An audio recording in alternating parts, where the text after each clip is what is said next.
Ladies and gentlemen, we have a treat for you tonight because we have a new podcast idea, and this right here is Dream Booking the Golden Era of Professional Wrestling, episode number 1.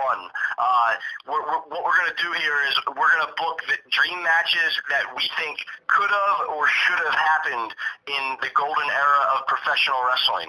I'm going to start right here at the very top of the card.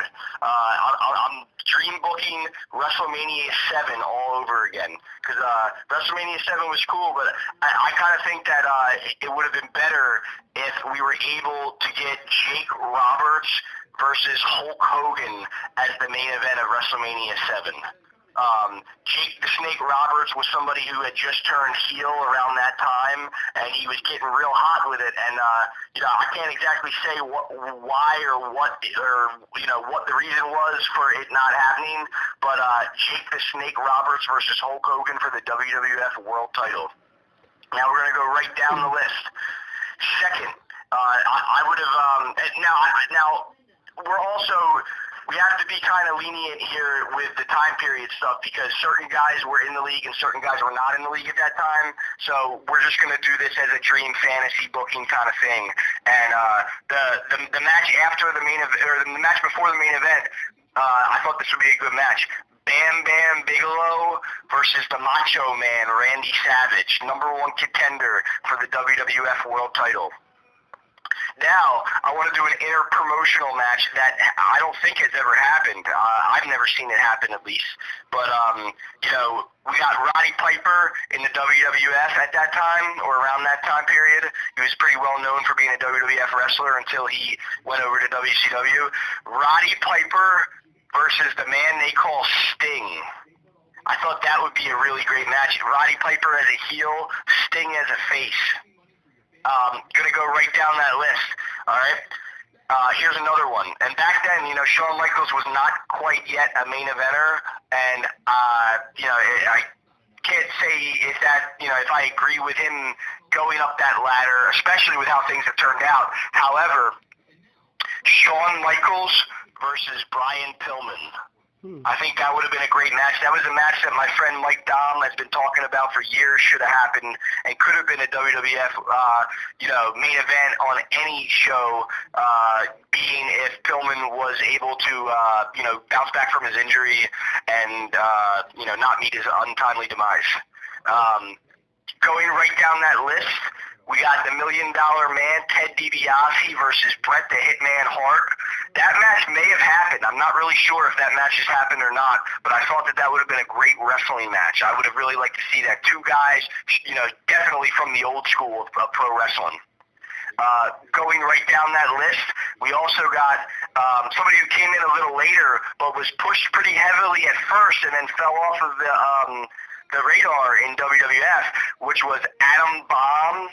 And then going up against Arn Anderson, who also was in WWF as a tag wrestler, but known for his WCW run. I would like to see a match like that. Adam Bomb in his prime in WWF versus Arn Anderson as a singles competitor, maybe in his WCW television title run.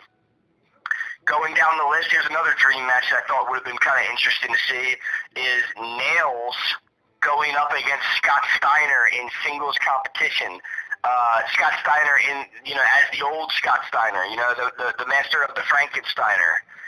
He was always one of the biggest guys on any card. I mean, he was jacked up, when he was still doing the tag wrestling. He was more jacked up than some of the main eventers.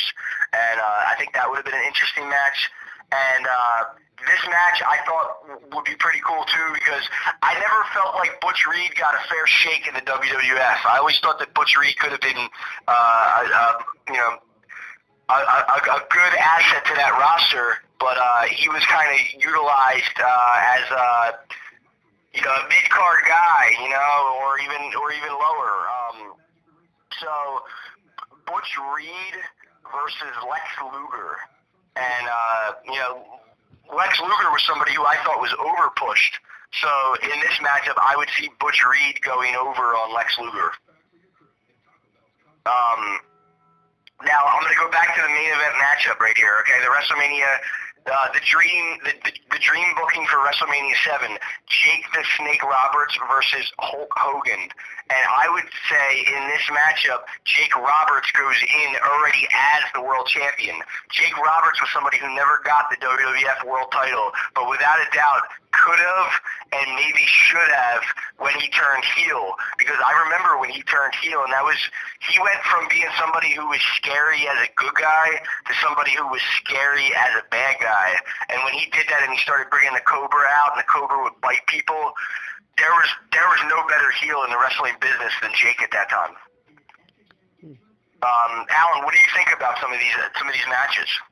Dude, I think some of these matches are pretty good. Like, I like that idea, like, with Jake Roberts going in as a champion, and honestly, like the one you were saying about Ted DiBiase, like, I know, like, the $1 Million Man, yeah, I would like to see that. I'd like to see that one too with him versus Bret Hart.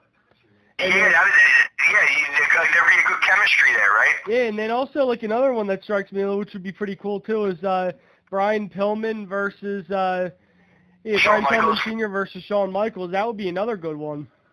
Yeah, man. I mean, that was something that Mike Dahmer has been talking about for years. I mean, I remember back in '96 he was talking about that. Yep. Yeah, man. So that would be the dream card, and we're gonna do more dream booking on the Pro Wrestling Archives, because when it comes down to the golden era of pro wrestling, a lot of this stuff really has to be a dream because it's not possible to do this anymore. But coming across these old WWF Hasbro action figures, being a collector has totally, I give a shout out to my cousin out in California too, Chris Casal out there, man, for just lighting the fire in me, man, for some of this stuff. I think that there's definitely something to these old Hasbro action figures that could transport somebody right back in time. Yeah, absolutely. So yeah, this is the first show that we'll do, and then I hope you guys like it out there. We're experimenting with new ideas here on the Pro Wrestling Archives, and Jake the Snake Roberts is relevant once again in AEW in 2020. So hopefully this energy can be utilized as a surge to him, and I hope he feels this wherever he's at. Yeah, man, me too. And feel free, anybody, comment below if you have any dream matches that you would like to see happen. And we could all, like, maybe, like, get an idea, like, fantasy wrestling, because I know, like, fantasy football is a big thing, so why not start a fantasy pro wrestling league? I think that's a good idea, man. And like we were saying, like, there's not really, like, a lot of these guys aren't around anymore. Like, when I'm looking at some of this list of some of these people who have passed on, I'll just name them right now. Bigelow's gone, Piper's gone, Pillman's gone. Who else we got here? I think that's all right now on this particular list. Yeah. So, but that's still, a lot of these guys can't get back into the ring. Like, I don't think we're going to be seeing Jake Roberts wrestle anytime soon. I don't think we're going to be seeing, I'm sorry, here's another one. Macho Man Randy Savage is not here. Yep. So he's transitioned. So, yeah, so it is what it is, man. We're trying to make the best out of, what's left of pro wrestling, and, also utilize what's moved on to the heavens. But we can always still connect with the heavens and make these dream matches something that we could talk about it and think about and, enjoy. Yeah, absolutely. It's all about having fun in wrestling. Yep. So thank you guys for tuning in, and thank you all for writing some comments in there. If you guys have some dream matches that you think would be really cool to talk about and stuff like that, we'd love to hear them. Cool. Thank you, guys. All right.